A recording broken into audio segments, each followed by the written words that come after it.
Hello and welcome to our video series on some basic principle and technique of organic chemistry, which we can also call as GOC. I'm Miss Pooja and I'll be guiding you through this very important chapter in organic chemistry. In this series, I will be covering the entire chapter of basic principle and techniques of organic chemistry in a detailed and with many examples. I'll break down the topic into manageable parts, making it easier for you to understand and retain the information. So let's get started on this journey to master the basic principle of organic chemistry. In our first video, the definition, characteristics of carbon compound, then the tetravalency of carbon, ionization energy, the tendency to form p-pi multiple bonds. Then we will be discussing catenation, the strength of bonds, different types of hybridization, structural representation of organic compounds, how to write down the structural representation for different carbon compounds. Then cyclic compounds we will be discussing and many more topics. So let's get started with the topic. Now, talking about the definition of organic chemistry is it is the branch of chemistry which deals with the study of compounds of carbon with hydrogen. So, in short, हम लोग इसे hydrocarbon भी बोल सकते हैं and they are derivative. So, basically, organic chemistry में हम लोग क्या पढ़ने वाले हैं? We are going to deal with the compounds which contains carbon as well as hydrogen, and along with hydrocarbon there are other different elements also present. So in short we call it as their derivatives. Talking about the characteristic of carbon compound, now अभी पूरे periodic table में अगर हम देखने जाए तो ढेर सारे elements है. So what is special about carbon कि पूरा chemistry का एक branch it is dedicated on the carbon atom. So let us have a look on the special features of carbon atom. Carbon, we know that it forms a very large number of compounds. Now, why does carbon form so many compounds, bacho? This is because of its special characteristics. So, there are certain special characteristics of carbon atom. So, let us discuss it one by one. The first one is tetravalency of carbon. हमें पता है कि carbon, its atomic number is 6, right? So, since the atomic number of carbon is 6, that means it has a 6 electron. Okay, 3, 4, 5, and 6. According to the Aufbau principle, we can write down the electronic configuration. Now, before proceeding, the Aufbau principle video already I have uploaded in my YouTube channel. You can go through the playlist. So, while following the Aufbau principle, how you can write down the electronic configuration, simply you need to follow the rule. So, the first two electrons, okay, it will fill the s orbital, this s orbital. Then the next two electrons, it will go to the next s orbital. Now we have one electron. So this orbital, right? So it will go into p orbital. So this is px and then this is py. Okay. So this is how you are going to write down the electronic configuration. Below that, I have written the orbital notation, orbital diagram. Okay. Now coming to the excited state electronic configuration. So when I talk about excited state electronic configuration, so simply what we are going to do is we are going to shift one lower energy electron to the higher energy orbital. Okay, I mean to say we are going to shift the lower energy electron to the higher energy vacant orbital because यहाँ पे कोई भी electron नहीं है. Okay, this position it does not have any electron. तो जहां पे भी इलेक्ट्रॉन्स ऑर्बिटल में फिल्ड है वो लोअर एनर्जी से हायर एनर्जी में जंप करेंगे. ओके, इसी को हम लोग कहते हैं एक्साइटेड स्टेट इलेक्ट्रॉनिक कॉन्फ़िगरेशन. सो अगर यहां से इलेक्ट्रॉन शिफ्ट हो रहा है या जंप हो रहा है तो now I will be getting what, 4 half filled orbitals. यहाँ पे कितने हाफ फिल्ड ऑर्बिटल्स है बच्चों? It is 1, 2, 3 and 4. Now these 4 filled orbitals, okay, this is half filled orbitals. They can take part in bonding to form 4 bonds and this explains the tetravalency of carbon. तो ये जो 4 half filled orbitals है किसी और 4 orbitals के साथ में वो ओवरलैप होंगे एंड ओवरलैपिंग के बाद में बॉन्ड फॉर्मेशन होगा, तो 4 बॉन्ड फॉर्म होगा एंड इसीलिए कार्बन की वैलेंसी कितनी हो जाती है, it is a tetra valency in nature. Okay, now coming to the structure. Now the carbon atom, it lies at the center of a regular tetrahedron and each bond angle is 109 degree 28 minutes. Okay, यहाँ पे क्या दिख रहा है, this is the center of the carbon and each hydrogen atom ये कहाँ पे है, it is present at the center of a regular tetrahedron and structure होगा कुछ इस तरीके से, तो इसे हम लोग tetrahedral structure भी कहते हैं. ठीक है. Now coming to the next point, ionization energy and electronegativity. Now let us have a look कि कार्बन एटम की ionization energy and electronegativity क्या है and उसके वजह से कुछ यहाँ पे इफेक्ट हो रहा है या नहीं. Okay. Now if I look into the first ionization energy, let me write down the electronic configuration of carbon. It is 1s2, 2s2, then 2px1, 2py1 and आपको क्रॉस चेक अगर करना है whether you have written it correctly, तो यहाँ पे simply you are going to add 2 + 2 4, 4 + 1 5, 5 + 1 6. That means हमने ये 6 electrons properly distribute कर दिया है. ठीक है. नाउ फर्स्ट आयनाइजेशन एनर्जी क्या होता है बच्चों, the energy which is required to remove the valence electron. तो यहाँ पे कार्बन एटम की फर्स्ट एनर्जी, दैट मीन्स ये इलेक्ट्रॉन रिमूव करने के लिए बहुत ज्यादा एनर्जी लगता है, ढेर सारा energy, and the energy is equal to 1085 kilo joule per mole.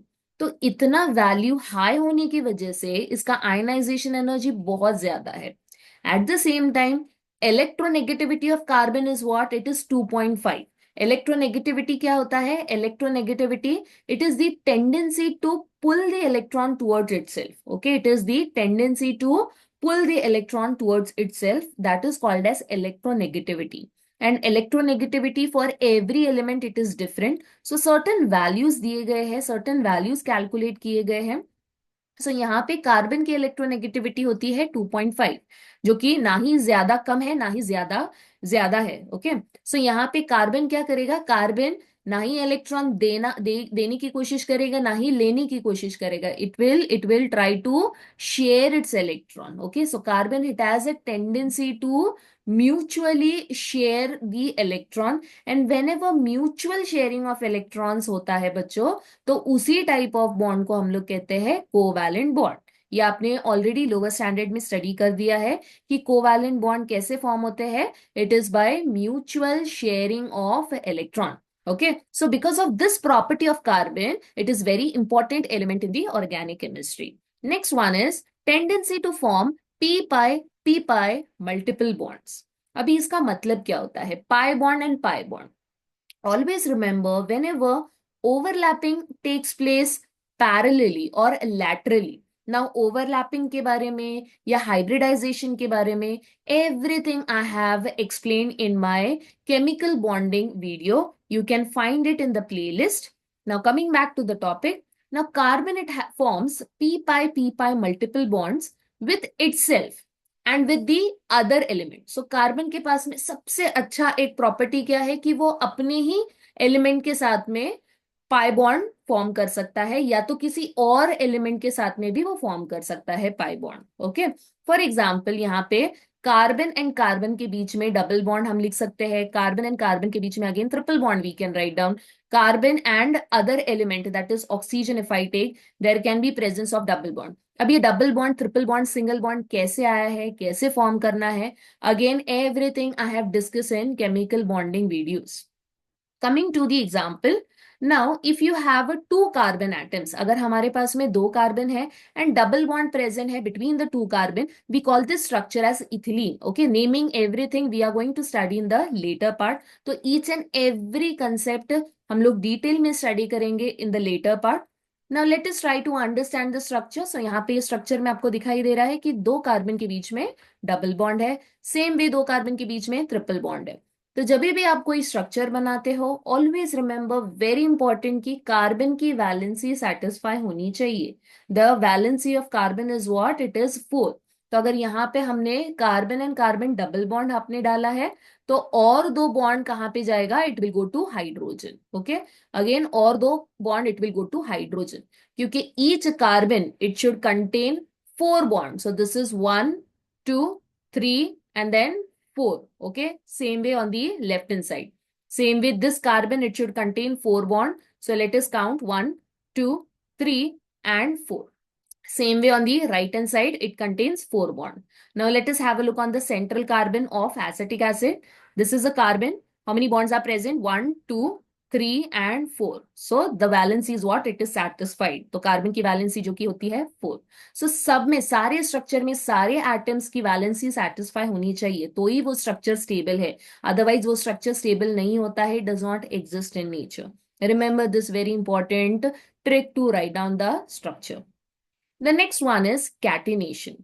Now, carbon, it has a very unique property of linking. Okay, in the other words, हम लोग ऐसे भी कह सकते हैं कि सेल्फ लिंकिंग होता है कार्बन का. सेल्फ लिंकिंग का मतलब क्या होता है बच्चों? कार्बन और एक कार्बन, या हम लोग ढेर सारे कार्बन के साथ में ऐसे बॉन्ड फॉर्मेशन कर सकते हैं, तो कार्बन के पास में ये सबसे अच्छा प्रॉपर्टी होता है.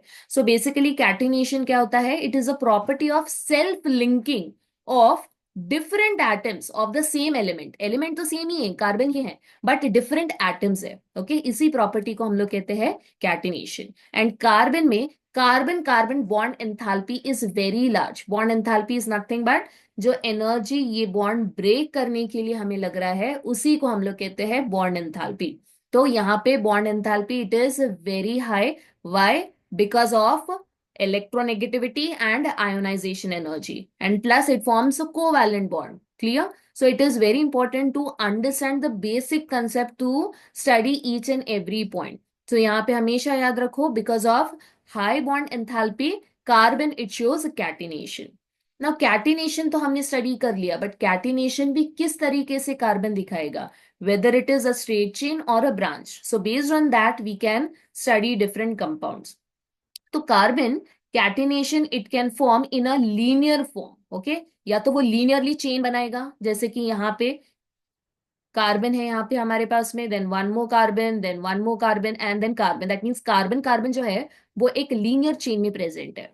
The second structure is carbon यहाँ पे है, then again one more carbon, but on top of the second carbon there is one more carbon. तो ये ऐसे टाइप के स्ट्रक्चर को हम लोग कहते हैं ब्रांचिंग. एक स्ट्रेट चेन होगा, एक लीनियर चेन होगा, एंड एडिशनल पार्ट्स जब अटैच होते हैं उसी को हम लोग कहते हैं ब्रांच चेन. क्लियर?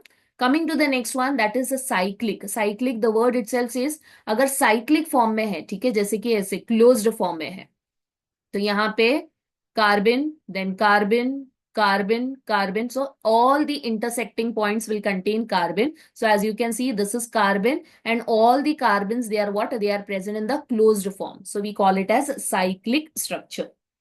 ठीक है? So catenation एक ऐसा प्रॉपर्टी है जिसके वजह से ढेर सारे ऑर्गेनिक कंपाउंड्स हम लोग आज स्टडी कर सकते हैं. So catenation is responsible for the existence of such a large number of organic compounds.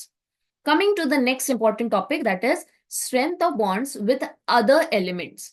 Now, carbon and carbon hydrogen bonds in organic compounds, they are very strong. Okay, they are very strong and it is very difficult to break this bond. However, अगर यहाँ पे carbon and carbon के साथ में कोई और group present है, जैसे कि Cl है या तो OH है, तो ये Cl एंड OH इजिली हम रिप्लेस कर सकते हैं. फॉर एग्जाम्पल, अगर यहाँ पे CH3 CH2 एंड CH2 को Cl अटैच्ड है, सो यहाँ पे if I allow it to react with KOH, so क्या होगा, the Cl will go to K, because the Cl is minus, K is plus. So K के पास कौन जाएगा? Minus, which is negative charge Cl. And then OH कहाँ पे जाएगा? OH will come to CH2 group. OH will go to CH2. Why? Because OH is minus and this is plus.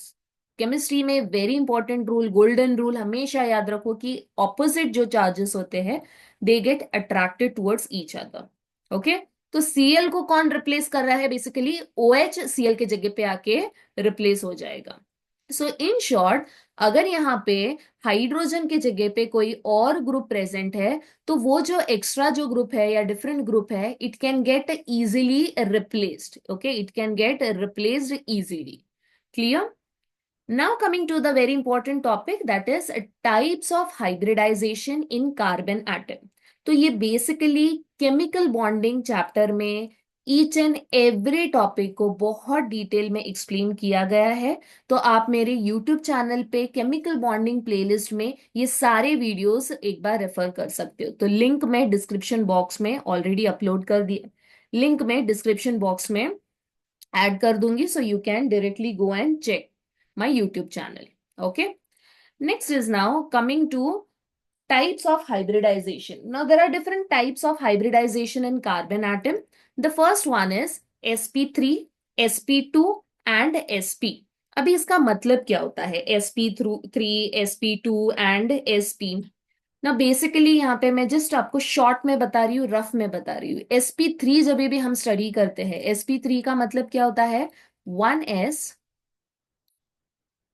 sp3 क्या होता है? This is 1s and 3p. So 1s and 3p. So 1 and 3 it will give us a 4. Okay. तो यहाँ पे जहां पे भी 4 bonds है, 4 सिग्मा बॉन्ड्स की बात करें. सिग्मा बॉन्ड मतलब क्या होता है बच्चों? It is a single bond. तो जहां पे भी 4 सिंगल बॉन्ड है, या तो जहां पे भी 3 सिंगल बॉन्ड है, sigma bond, and 1 lone pair, या तो 2 सिग्मा है एंड 2 लोन पेयर है. ठीक है, ये आपको शायद से रफ में नहीं समझ में आएगा. प्लीज डिटेल कंसेप्ट आप लोग एक बार रेफर कर दीजिए, तब जाके आपको ये ट्रिक समझ में आ जाएंगे. ठीक है, बट यहाँ पे मैं कोशिश कर रही हूँ कि शॉर्ट में आपको एक्सप्लेन करूँ. तो यहाँ पे सिंपली याद रखो, अगर 4 बॉन्ड है, ठीक है, ये पर्टिकुलर टॉपिक से रिलेटेड, अगर 4 बॉन्ड है, चारों के चारों सिग्मा बॉन्ड है, तो what type of hybridization it is? It is sp3. For example methane. अभी मीथेन का स्ट्रक्चर क्या होता है? It is 1 carbon bonded to 4 carbon. These are the 4 carbons. So यहाँ पे आपको दिखाई देगा कि कितने सिंगल बॉन्ड है, कितने सिग्मा बॉन्ड है. 1 2 3 4. And I repeat, sigma bond का मतलब क्या होता है? Single bond. Clear? Now coming to ethane. So ethane का स्ट्रक्चर आप लिखोगे तो वहां पे भी आपको सारे के सारे सिग्मा बॉन्ड ही नजर आएंगे. तो ये कार्बन का हाइब्रिडाइजेशन क्या हो जाता है बच्चों? It is sp3. Coming to sp2. sp2 का मतलब क्या होता है? This is, I'll just erase out this thing.